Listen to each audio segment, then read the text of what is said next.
Joining us now from the Republican National Committee headquarters here in Washington is the incoming White House Chief of Staff, Reince Priebus. You're still chairman of the party. So, Mr. Chairman, what exactly does incoming President-elect Donald Trump believe about Russian efforts to meddle in the election? Well, I think he believes many of the things that we all believe, which is, Russia and other countries have been hacking and attempting to attack American institutions for years, that Russia's attack on American elections has been going back for over 50 years, so this is nothing new.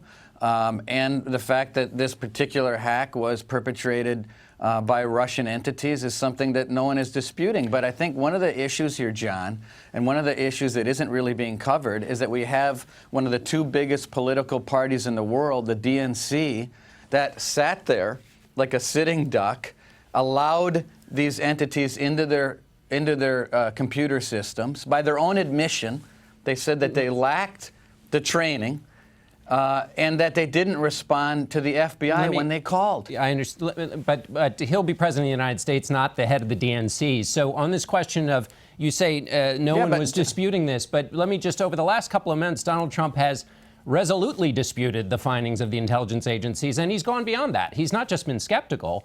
He has compared the findings on this question of Russian hacking to the biggest blunder the intelligence agencies have made on Iraq. He said it was politically motivated. He said it was a part of a witch hunt. He has been solid in disputing it. So it seems like you're saying he's changed his mind.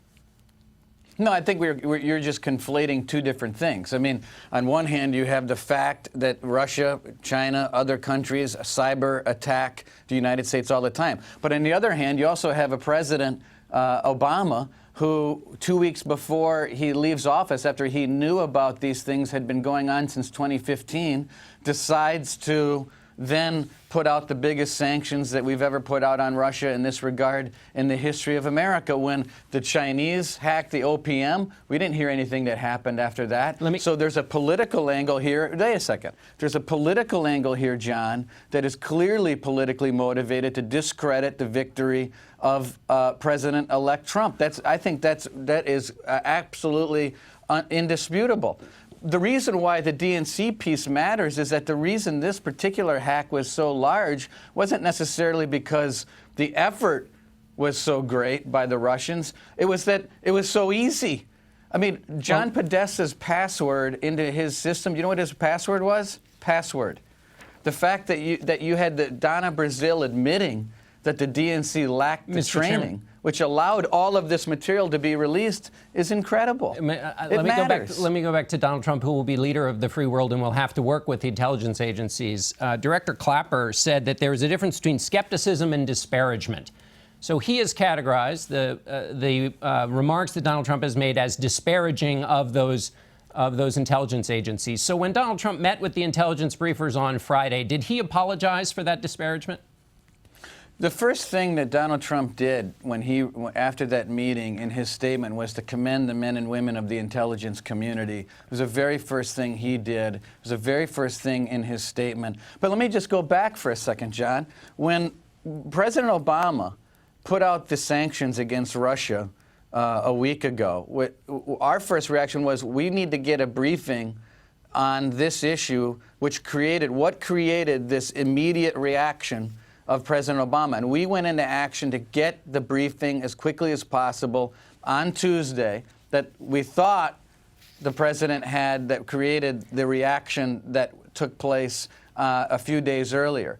So when President-elect Trump moved forward through the weekend and on Tuesday, and we attempted to get that briefing, we since learned that the actual report wouldn't be done until Wednesday. Hang on, I'm getting to your point. So it turned out that the report wasn't completed until Wednesday, and we weren't going to get the briefing until Friday.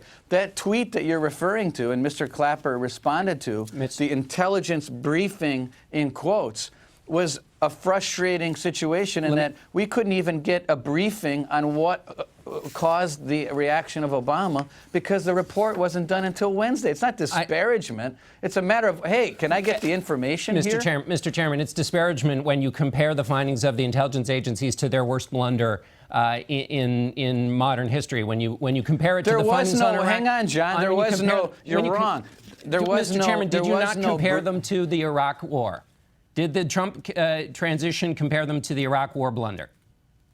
I didn't compare them to the transition Iraq did. War blunder, but we're not talking about that, John. We're talking about Mr. Chairman, what created. But you did do that. Tweet, the transition did do that. No, you can say that all day long. What we're But talking that's because about it's the truth, is Mr. the fact Chairman. that President Obama put out sanctions on the Thursday or the Wednesday, whatever that date was. Let me ask you about another issue. We attempted to get the briefing on that particular issue on that Tuesday, and we found out that the report wasn't even completed until Wednesday. So the intelligence briefing, in quotes, was in response to that situation.